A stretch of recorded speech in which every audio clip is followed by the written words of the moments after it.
ನಮಸ್ಕಾರ ಸ್ನೇಹಿತರೆ, ಬನ್ನಿ ಇವತ್ತೊಂದು ಸೂಪರ್ ಆಗಿರೋ ಹೋಟೆಲ್ ಸ್ಟೈಲಲ್ಲಿ ಮಾಡೋವಂಥ ರವೆ ದೋಸೆ, ಆನಿಯನ್ ರವಾ ದೋಸೆ ಮಾಡೋಣ. ಮಿಕ್ಸಿ ಜಾರ್ ತೊಗೊಳ್ಳೋಣ. ಒಂದು 200 ಗ್ರಾಮ್ ಅಷ್ಟು ಚಿರೋಟಿ ರವೆ ಹಾಕ್ಕೊಳ್ಳೋಣ.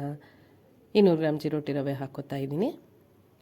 ಆಮೇಲೆ ಒಂದೇ ಒಂದು ಅಳತೆ, 2 ಅಳತೆ ಚಿರೋಟಿ ರವೆ ಹಾಕ್ಕೊಂಡಿದ್ದೀನಿ. ಅದು ಒಂದೇ ಅಳತೆ ಮೊಸರು ಹಾಕ್ಕೊಳ್ಳೋಣ. ಒಂದು ಚಿಕ್ಕ ಸ್ಪೂನ್ ಉಪ್ಪು ಹಾಕ್ಕೊಳ್ಳೋಣ.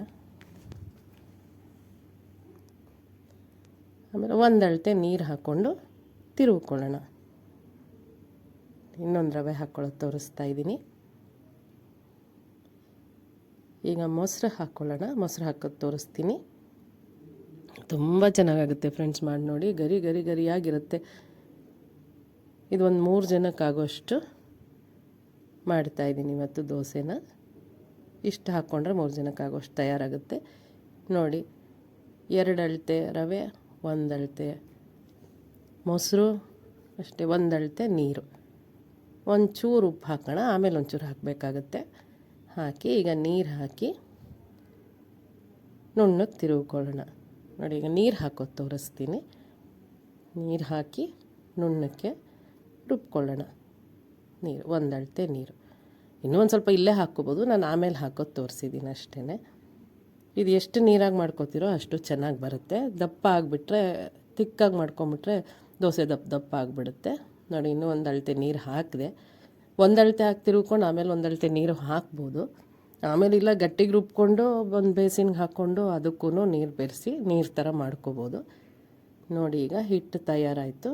ಇದನ್ನು ಒಂದು ಬೇಸಿನ್ಗೆ ಹಾಕ್ಕೊಳ್ಳೋಣ. ಹಿಟ್ಟು ತಯಾರಾಯಿತು. ಇದೊಂಚೂರು ಗಟ್ಟಿಗೆ ಇದೆ. ನಾನು ಆಮೇಲೆ ಇನ್ನೂ ನೀರು ಸೇರಿಸ್ತೀನಿ. ಇದನ್ನು ಒಂದು ಪಾತ್ರೆಗೆ ಅಥವಾ ಒಂದು ಬೇಸಿನ್ಗೆ ಹಾಕ್ಕೊಳ್ಳೋಣ. ಇದಕ್ಕೆ ಚೆನ್ನಾಗಿ ಸಣ್ಣಕ್ಕೆ ಹೆಚ್ಚಿರೋವಂಥ ಈರುಳ್ಳಿ ನೋಡಿ ಬೇಸಿನ್ಗೆ ಬಗ್ಗಿಸ್ಕೊಂಡೆ ನಾನು. ಎಲ್ಲನೂ ಚೆನ್ನಾಗಿ ತೊಳೆದು, ಎಷ್ಟು ನೀರಾಗಿರುತ್ತೋ ಅಷ್ಟು ಚೆನ್ನಾಗಿರುತ್ತೆ. ಸೊ ಹಾಗಾಗಿ ಮಿಕ್ಸಿ ಜಾರ್ಗೂ ನೀರು ಹಾಕಿ ಬಗ್ಗಿಸ್ಕೋಬೋದು ನೋಡಿ. ಇದ್ರ ಮೇಲೆ ಈಗ ಈರುಳ್ಳಿ ಹಾಕ್ತೀನಿ, ತುರಿದಿರೋ ಕ್ಯಾರೆಟ್ ಹಾಕ್ತೀನಿ, ಹಸಿಮೆಣ್ಸಿನ್ಕಾಯಿ ಹಾಕ್ತೀನಿ, ಸಣ್ಣಕ್ಕೆ ಕೊಚ್ಚಿರೋಂಥ ಹಸಿಮೆಣ್ಸಿನ್ಕಾಯಿ, ಕೊತ್ತಂಬರಿ ಸೊಪ್ಪು ಹಾಕ್ತೀನಿ, ಒಂಚೂರು ಜೀರಿಗೆ ಹಾಕ್ತೀನಿ, ಮತ್ತೊಂಚೂರು ಉಪ್ಪು ಹಾಕ್ತೀನಿ ನೋಡಿ. ಎಲ್ಲ ಹಾಕೋದು ತೋರಿಸ್ತೀನಿ ಫ್ರೆಂಡ್ಸ್. ತುಂಬ ಸಕ್ಕತ್ತಾಗುತ್ತೆ. ಯಾರಾದರೂ ಇಷ್ಟಪಟ್ಟು ತಿಂತಾರೆ. ಈರುಳ್ಳಿ ದೋಸೆ ಅಂದರೆ ಯಾರಿಗಿಷ್ಟ ಆಗಲ್ಲ ಹೇಳಿ, ಎಲ್ರಿಗೂ ಇಷ್ಟ ಆಗುತ್ತೆ. ಕ್ಯಾರೆಟ್ ಹಾಕೋಣ. ಒಂದೊಂದಾಗಿ ಒಂಚೂರು ಜೀರಿಗೆ, ಒಂದು ಅರ್ಧ ಸ್ಪೂನಷ್ಟು ಜೀರಿಗೆ ಹಾಕ್ಕೊಳ್ಳೋಣ. ಚಿಲ್ಲಿ ಫ್ಲೇಕ್ಸ್, ಇದೊಂಥರ ಖಾರಕ್ಕೂ ಆದಂಗೆ ಮತ್ತು ಒಳ್ಳೆ ನೋಡೋಕ್ಕೂ ತುಂಬ ಚೆನ್ನಾಗಿ ಕಾಣುತ್ತೆ ದೋಸೆ. ಅದಕ್ಕೋಸ್ಕರ ನೋಡಿ ಚೆನ್ನಾಗಿ ಕೊಚ್ಚಿದಂಗೆ ಹೆಚ್ಚಿರೋ ಹಸಿಮೆಣಸಿನ್ಕಾಯಿ ಹಾಕ್ಕೊಳ್ಳೋಣ. ಕರಿಬೇವಿನ ಸೊಪ್ಪನ್ನು ಸಣ್ಣಕ್ಕೆ ಹೆಚ್ಚಿಟ್ಕೊಂಡಿದ್ದೀನಿ, ಇದನ್ನು ಹಾಕ್ಕೊಳ್ಳೋಣ. ಸಣ್ಣಕ್ಕೆ ಹೆಚ್ಚಿರೋ ಕೊತ್ತಂಬರಿ ಸೊಪ್ಪು ಹಾಕೋಣ. ಒಂದು 3 ಈರುಳ್ಳಿ ಸಣ್ಣಕ್ಕೆ ಕಟ್ ಮಾಡಿದ್ದೀನಿ. ಸಕ್ಕದಾಗಿ ಚಾಪ್ ಆಗಿದೆ.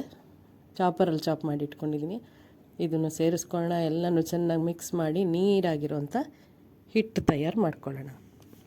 ದೋಸೆ ಹಿಟ್ಟು ನೋಡಿ ಫ್ರೆಂಡ್ಸ್. ಎಲ್ಲನೂ ಚೆನ್ನಾಗಿ ಮಿಕ್ಸ್ ಮಾಡೋಣ.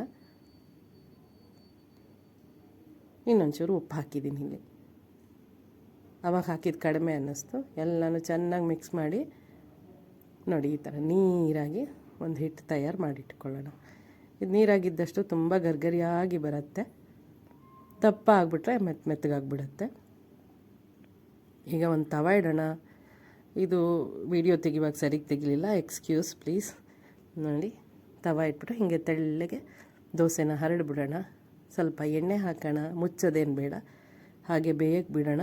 ಇದು ಒಂದು 5 ನಿಮಿಷ ತೊಗೊಳುತ್ತೆ ಒಂದೊಂದು ದೋಸೆ ಆಗೋಕ್ಕೆ. ಸ್ವಲ್ಪ ನಿಧಾನ ಆಗುತ್ತೆ, ಯಾಕೆಂದರೆ ನೀರಾಗಿರೋದ್ರಿಂದ ಆ ನೀರೆಲ್ಲ ಹೋಗಿ ಹಿಂಗೆ ದೋಸೆ ಪರ್ಫೆಕ್ಟಾಗಿ ಗರಿ ಆಗೋಕ್ಕೆ ಒಂಚೂರು ಟೈಮ್ ತೊಗೊಳುತ್ತೆ.